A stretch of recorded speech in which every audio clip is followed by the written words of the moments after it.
Inaantay ko po siya. Inaantay ko pa siya. Bakit, sir? Siyempre, Duterte kami. So, hindi yung Duterte move, sir? Yung Kami na Duterte kami. Di ba malinaw naman siguro yun? Kahit sunugin mo ako dito, mangangamoy Rodrigo Roa to siya ako. Ang pagre-remand ng Senado ng Articles of Impeachment sa House of Representatives ay isang pag-aabandona ng ating saligang batas. Bakit galing sa member ng court? Wala rin sa rules po yon na inaprubahan nila. Harap-harapan na tayong niloloko. Kakaibang korte ito. Korte ng kababalaghan. Gusto ko muna mong magbigay pugay, una-una sa susunod na Pangulo ng Pilipinas. Inday Sara Duterte. Pinakamamahal, Bibi, Inday Sara Duterte. Inimbita ko si Senator Amy Marcos, kung saan man ako pumupunta, dinadala-dala ko siya. Para siyang naka-hostage. Bibitawan ko lang yan siya kapag si dating Pangulong Duterte ay nabalik na sa Davao City. Dadagan ang Balita News Update.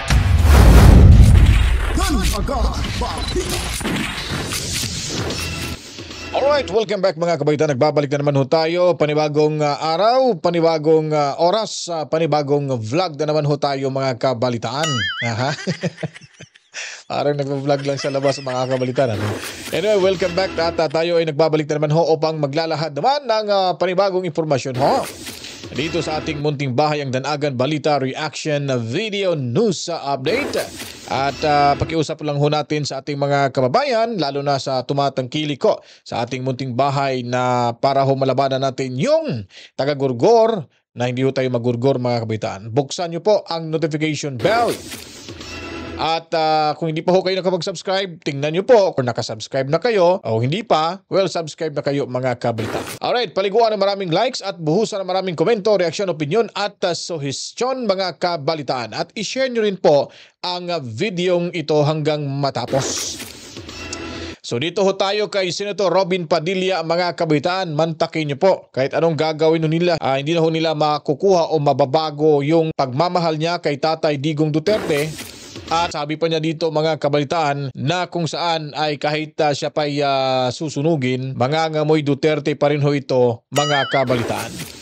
So napakalalim ho yung kanyang binitawang kataga patungkol ho sa kanyang pagiging loyal sa ating Pangulong Rodrigo Roa Duterte. So, kayo to-dismiss na? Sir, may na-file na raw kayo, sir? Wala pa. Wala pa. Magpa-file pa lang, sir? Mamaya, sila na lang. Mamaya po. Wala pa. Wala pa po. Pero may draft res. Siyempre, lahat kami. Pero may move kayo ngayon, plenary session. Wala pa. Sabi ko kasi ni Sen Amy na file nyo na daw. Wala pa. Kulit ng mga ano, no? Siyempre, naantay ko pa Sa media. Today, sir. Naantay ko po siya. Inaantay ko pa siya. Bakit, sir?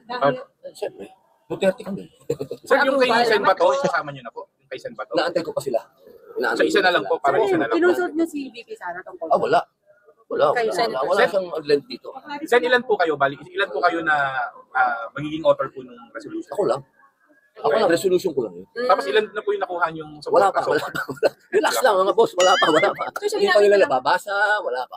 Basta meron akong draft. Iba yung sa inyo kay Senator Bato? Iba, magkakaiba kami. Hindi naman kami nag-uusap-usap, may kanya-kanya kaming isip, may kanya-kanya kaming gawa, may kanya-kanya kaming staff. So, hindi yung Duterte move, sir? Yung Kami na Duterte kami. Di ba malinaw naman siguro yun? Kahit sunugin mo ako dito, mangangamoy Rodrigo Roa to siya ako. Diba? Pero yung draft... Grabe no, kahit sunugin pa siya dyan mga kabitan ay talagang mangangamoy ho siya ng Duterte. Ganun ho talaga katindi ho yung kanyang loyalty, pagiging loyal niya kay Tatay Digong Duterte. At ilan lang yata yung makakagawa ho nito. Kasama na ho si Senator Bato de la Rosa, si Senator Bongo mga kabitan. At ito rin si Senadora Amy Marcos, talagang loyal ho ito sa mga Duterte mga kabalitaan. Ngayon, dediretso tayo dyan sa itong mga salot sa lipunan na mga mantakin nyo po mga kabitan, nanalo pa yung kanilang party list. Paano kaya ginawa ho nila yun mga kabitan na sunog na ho ito eh. At alam naman ho ng taong bayan na ito lang talaga ang nagdadalaw at nagdudulot ho yung kanilang party list ng kaguluhan sa ating bansa. Lalo na ho na ito ay affiliated ho sa NPA. Kaya siguro, hindi natin alam, baka gumana yung kanilang black magic. Kaya lumusot ho nitong nagdaang eleksyon. Ngayon, sabi naman ni Laila de Lima na korte ng kababalaghan ang Senado at hindi ho sila sang-ayon sa pag-remand ng articles of impeachment kung saan ay motion mula ho kay Senador Alan Peter Cayetano. At ayon pa daw sa kanila, itong si Joknong nagmamagaling din, kambal ho ni Kimbo, ay ayon pa niya na wala daw hindi daw nakasulat sa kanilang rules mga kabalitan dyan sa Senado ang pag-remand ho ng articles of impeachment. So, pakinggan ho natin kung sila po ba ay magaling, kung tama po ba yung kanilang sinasabi ho rito o baka nagpapakitang tao lang at nagmamagaling-galingan lang ho dito mga kabalitaan dahil nga po may isang eksperto na kung saan ay sumalungat yung kanilang mga pinagsasabi ho dito mga kabalitaan. Ang pagre-remand ng Senado ng Articles of Impeachment sa House of Representatives ay isang pag-aabandona ng ating saligang batas. Malinaw na malinaw sa ating konstitusyon na pag na-transmit ang Articles of Impeachment at ang nakalagda ay more than 1/3 at least ng mga members ng House ay walang ibang dapat gagawin kundi agad-agad i-trial ang kaso. Pinaalalahanan din ni Jokno ang senator judges kaugnay na naging motion to remand the articles of impeachment. Paliwanag niya, hindi umuupo ang Senado bilang lawmaking body sa isang impeachment trial. Kaya hindi raw dapat sila naghahain ng motions. Ang dapat mag-file ng mga motion ay yung mga parties, pero wala pa nga yung mga parties doon eh. Kung manggaling halimbawa sa defense ang motion na ganyan, dapat didinggin nila. Pero bakit galing sa member ng court? Wala rin sa rules po yon na inaprubahan nila. Ang repercussion yan ay pwede bang gawin yon? At dapat ba in-action yung ganun klaseng motion? May pahayag din sa incoming House Prosecutor at mamamayang Liberal Party List Representative-elect Laila de Lima kaugnay sa ginawang pag-remand ng impeachment articles ng Senado na tinawag niyang korte ng kababalaghan. Harap-harapan na tayong niloloko. Kakaibang korte ito. Korte ng kababalaghan. We have just witnessed proceedings without boundaries, while the Constitution, the law, and the rules burn. Buwelta pa niya. Grabe talaga itong may mga anomalya sa gobyerno, itong si Laila de Lima. Pag nagsalita, akala mo kung sino talagang malinis, na kung saan mga kabaitaan ay, grabe, talaga yung druga ho. At ewan ko lang ba't nagkakabaliktaran na ho itong mga witnesses nitong si Laila de Lima. Talagang matindi ho itong si Laila de Lima, napakakapal ho ng mukha nito. Kung magsalita ho, akala mo malinis rin ho mga kabalitaan. Patakin mo sa pagsasabihan mo ng korte ng kababalaghan. Ayaw lang ho talaga nila mga kabalitaan na matanggap ang katotohanan dahil nga po ay intensyon ho, sadya ho talaga nilang itong patalsikin. At hindi ho nila, ang problema nga lang dito ay hindi ho nila makonvince si SP Escudero dahil nga po ay hindi ito sunod-sunuran ni Tamba gaya ng kanyang mga lipores, gaya ni Jokno at nitong si matandang ulupong na rin mga kabitaan si Laila de Lima. Kaya kahit ano-ano na lang yung pinagsasabi ho nila dito, mantakin nyo, wala daw sa rules mga kabalitaan itong pag-remand ng impeachment o article of impeachment ni Senador Alan Peter Cayetano mga kabalitaan. So, ito po yung sinasabi ho natin. Pakinggan ho natin itong retired na dating Chief Justice ba to or basta mula ho ito sa Korte Suprema mga kabalitaan na kung saan po hindi daw mali at nasa tamang posisyon di umano ang mga senador sa pag-remand ho ng article of impeachment. Ang bulalas do ni Jokno ay hindi daw pwede wala daw yun sa batas at wala daw sa rules nila mga kabalitaan. Heto, panoorin, pakinggan ho natin. The Senate procedure through the impeachment court has been, I think, in compliance with the provisions of the Constitution because it is aimed at making the trial proceed in the 20th Congress. Sa ngayon, nasa kamay na raw talaga ng Kamara ang bola. The House can reinforce it simply by making clear that they are intent on pursuing the prosecution. Ayun, so retired Associate Justice mga kabalitaan, si Azcuna. Siya pala si Azcuna mga kabalitaan. Of the articles of impeachment, both in the 19th Congress and in the 20th Congress. The thing, however, is that the 20th Congress has not yet come into existence. But we have to wait. We have to wait until July 1st when the 20th Congress will come into being. So yun po, tama naman hong ginawa ni Senator Peter Cayetano. Hindi naman ho unconstitutional itong nangyari dahil nga ay nasa jurisdiction ho ng Senado at kailangan lamang ho talaga ng clarification at paninigurado na hindi ho magka-problema ho sa ang kanilang gagawing pagdinig ho dyan sa Senado bilang sila ay ang Senado ay isang impeachment court na ho, mga kabalitaan. Ngayon naman po dito sa ating pinaka-importanting paksa ho, itong si Inday Sara Duterte ay hindi ko alam kasi nga parang pabiro lang pero may laman ho yung kanyang sinasabi na hinustage niya itong si Amy Marcos. Kung bakit kaya, mga kabalitaan, ito po ang kabuang detalye. Ngayong araw ng kasarinlan, nasa Kuala Lumpur, Malaysia si Vice President Sara Duterte. Kasama niya roon sina Senator Amy Marcos at Senator Robin Padilla na parehong Senator Judge naliliti sa impeachment complaint laban sa bise. Inaasahang magiging patas ang mga senador at isasantabi ang politika oras na umusad ang impeachment trial. Pero kanina, pawang mga magagandang salita ang maririnig kina Amy at Robin patungkol sa bise. Ang isa nga, tinawag pang susunod na Pangulo ng Pilipinas, si VP Sara. Gusto ko muna mong magbigay-bugay una-una sa susunod na Pangulo ng Pilipinas. Inday Sara Duterte.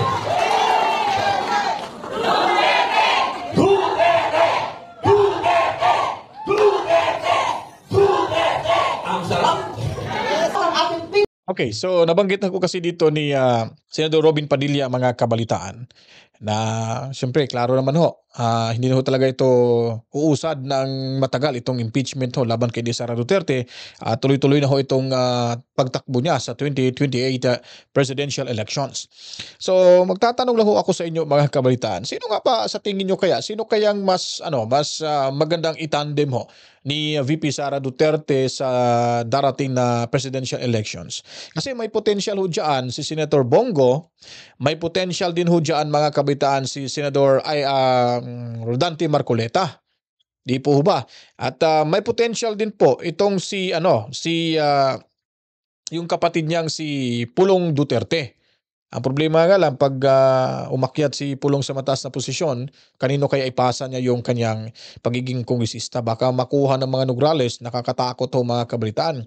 So tingin ko sa ngayon parang hilaw pa yata, pero may potential itong si Pulong Duterte, pero medyo kailangan lutuin muna, no?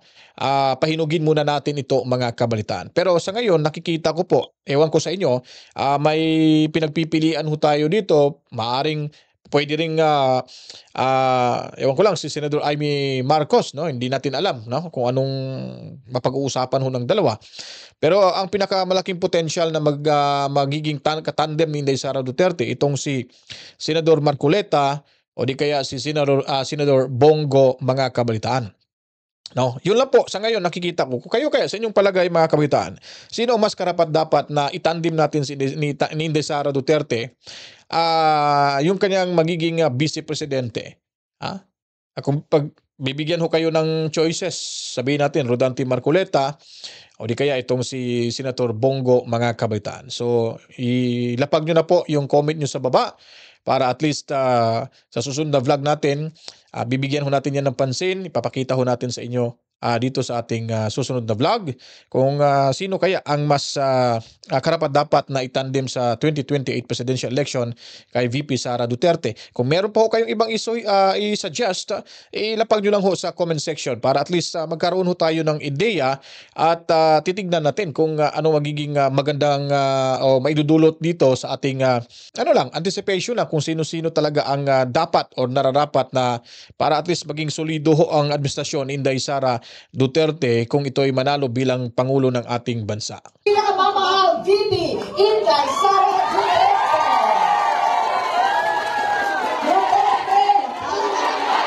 Naungkat pa ni Senator Amy ang mga nangyaring tensyon sa impeachment court.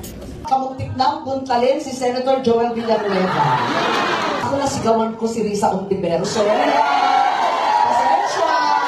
hindi ko mapilis. Nagsuot ng damit bilang hukom. Pero kami, mga pasaway ni Robin, hindi kami nagsuot. Ayaw namin nun, pangit. It's not my color.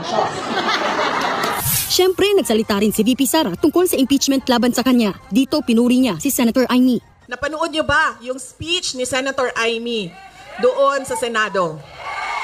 Yun po ang kabuuhan ng explanation ng sinasabi ko. Marami ang nagsabi sa akin, na naipaliwanag niya ng maayos kung ano ba yung nangyayari sa impeachment na ginagawa. Dagdag pa ng bise, kasama niya madalas ang ate ng Pangulo dahil ito raw ang inaasahan niyang magbabalik kay dating Pangulong Rodrigo Duterte sa Pilipinas. Kasalukuyang nasa The Hague, Netherlands si Digong matapos arestuhin para sa mga kasong crimes against humanity, kaugnay ng madugo niyang drug war. Inimbita ko si Senator Amy Marcos kung saan man ako pumupunta, dinadala-dala ko siya. Kasi sinasabi ko sa kanya, hindi ako ang magbabalik kay dating Pangulong Duterte sa Pilipinas. Dahil ang kapatid mo ang nagpadala sa kanya sa Hague, ikaw ang magbabalik sa kanya sa Pilipinas. Kaya dala-dala ko yan siya kahit saan. Para siyang naka-hostage. Bibitawan ko lang yan siya kapag si dating Pangulong Duterte ay nabalik na sa Davao City. Kung si VP Sara nasa Malaysia ngayong Independence Day, si Pangulong Bongbong Marcos naman kasama ang uniformed personnel sa Parada ng Kalayaan. Okay, so ito po, nandyan si Bongit mga kabitaan. Panoorin niyo po kung ano po yung speech niya ho dito mga kabalitaan. Sa Quirino Grandstand sa Maynila, ibinida roon ang mga modernong asset ng gobyerno. Sa talumpati ni PBBM, binigyang diin niya ang kahalagahan ng paglaban sa fake news. Ang mga kasinungalingan walang hangganan, mga balitang walang katotohanan at maling impormasyon, ito ang mga salot sa ating kalayaan. Nakakalungkot din na may ilan din sa ating mga kababayan ay pinipilit ang maling paniniwala para sa interes ng iba, maging papanuri tayo lagi. Alamin natin. O, di ba? Parang sinisi niya pa yung taong bayan na naniniwala ho sa grupo ni Tatay Digong Duterte. Sinisi niya ho dito mga kabalitaan. At yung fake news na sinasabi, ipinapahid niya pa sa mga Duterte. Kahit wala man siyang binanggit rito, yung pinatutukuyan niya ho dito, alam na ho natin yung kampo ho ni Tatay Digong Duterte. At sabi niya pa dito mga kabitaan, labanan daw yung fake news. Paano ho ba kayo papaniwalaan ng karamihang Pilipino na ikaw nga mismo hindi ka nga marunong tumanggap ng isang challenge para ho matuldukan yung akusasyon laban sa iyo na gumagamit ng harina? Ayaw mo nga ng hair follicle drug test kasi takot kang malaman. Pag nalaman ho nagpositibo, sigurado ho mapapaaga ho yung pagbaba mo dyan sa Malacanang. So dyan pa lang ho ay talagang niluloko mo na yung taong bayan. Nabudol na nga kami, lulukuhin mo pa kami na ikaw ay hindi gumagamit ng harina. Kaya nga nawala na nga ng tiwala yung taong bayan sa iyo dahil nga sa kawalan mo ng liderato. Wala kang sense of direction, wala kang sariling isang salita dahil ikaw ay nagdedepende lang sa mga galamay mo sa likuran mo na akala mo sila ay halal ng taong bayan na magbibigay ho ng desisyon na iyo naman hong kakagatin. Di po ba mga kabalitaan? Ito yung problema ho natin pag nagkaroon tayo ng leader na wala hong isang salita at hindi ho marunong magmaneho ng kanyang sasakyang sinasakyan, ay sigurado ho mga kabalitaan, lagapak ho talaga ang ekonomiya ng ating bansa. Malaking epekto ho ito sa pangkabuhayan ng bawat mamamayang Pilipino. Kaya yung fake news na sinasabi nyo, kayo lang dyan maraming fake news. O anong nangyari ngayon sa TRICOM at sa HUAD committee ninyo? Diba, napahiya kayo, wala nga kayo ni isang napatunayan na bayad itong sinasabi niyong mga DDS vlogger. Natapos na lang, na-terminate na lang yung HUAD committee. Wala pa rin kayong maituturo kung sino talaga sa aming lahat ng mga DDS vlogger ang nababayaran ng sinasabi nitong pogo at narco politicians mga kabalitaan. Ngayon, kamakailan lang, sino ba yung si Jagger Tanco? Isang bilyonaryo na naban yung kanyang social media accounts dahil nalaman ho na ito pala ay may propaganda laban kay Inday Sara Duterte. O sino ang tanong, sino po ba yung nag-utos? Ano bang ipinangako nyo sa kanila? Ito'y pagtatanong lang mga kabalitaan. Bilyonaryo ka na tapos sumasali ka pa sa away politika. Tingnan tuloy, nabisto ka na. Tingnan tuloy, naban yung inyong account. Sa bagay, mapilis na naman gumawa ng ibang dummy account para hindi kayo malaman o para hindi kayo makilala na kayo pala ay ikaw pala ang umahawak sa dummy account para ho siraan si Inday Sara Duterte. Kaya mga kabaitan, huwag ho tayong agad-agad maniwala ho sa mga pabulalas ho nitong si Bongit dahil ilang tulog na lang ho tayo magtitiis at lalabas at maaangkin na ho natin, matatamo na rin ho natin yung kaginawaan at sila ay makakarma na dyan. At malapit na ho makakalabas si Tatay Digong Duterte dahil nga po meron na ho silang request for interim release ho ni Tatay Digong. At malamang ito'y papaboran kung may edad na rin at pag nakauwi ng Pilipinas, baka kasi yung concern nila, baka kasi paglabas ng The Hague, Netherlands, magkakaroon ho ng malaking problema ho sa bansa ho natin. So hindi ho yan mangyayari at sigurado ho, nakikita na nila kung ilang milyong Pilipino ang nananawagan na pauwiin na si Tatay Digong Duterte sa ating bansa. Kaya kung nagustuhan niyo po ating video presentation ngayon, ulitin natin, huwag niyo kalimutan, i-share niyo na po ito. Paliguan na maraming likes, buhusan na maraming komento, reaksyon, opinion. Buksan niyo na rin po ang ating notification bell. Mag-subscribe sa mga bagong salta dahil para naman hindi ho tayo magurgor, hindi magurgor yung ating channel mga kabalitaan. Assalamualaikum sa ating mga kapatid na Muslim. Masalam ho sa inyong lahat. At of course, sa ating sinasaluduhang makabagong bayani nating bansang overseas Filipino workers, maraming salamat. Mami Rose at Toby Tobias, Mamana Santos, maraming salamat to sa inyong panunood. At sa ating exclusive members, kung nais pong magpamiyembro, may join button ho tayo dyan. Pindutin nyo na po. Gaya na lang ho nila ni Boss Romeo de los Reyes, Ma'am Rosana Concepcion at Elijah TV, mga kabalitaan. Basta may mga Pilipino sa lupalop nating mundo, Luzon, Kabisayan o Mindanao, ang bahay na ito ay para sa ating lahat. Kaya kita-kits tayo sa ating pagbabalik. Maya-maya lamang ho mga kabalitaan. To God be the glory. Momwa, chip, chip. Peace out.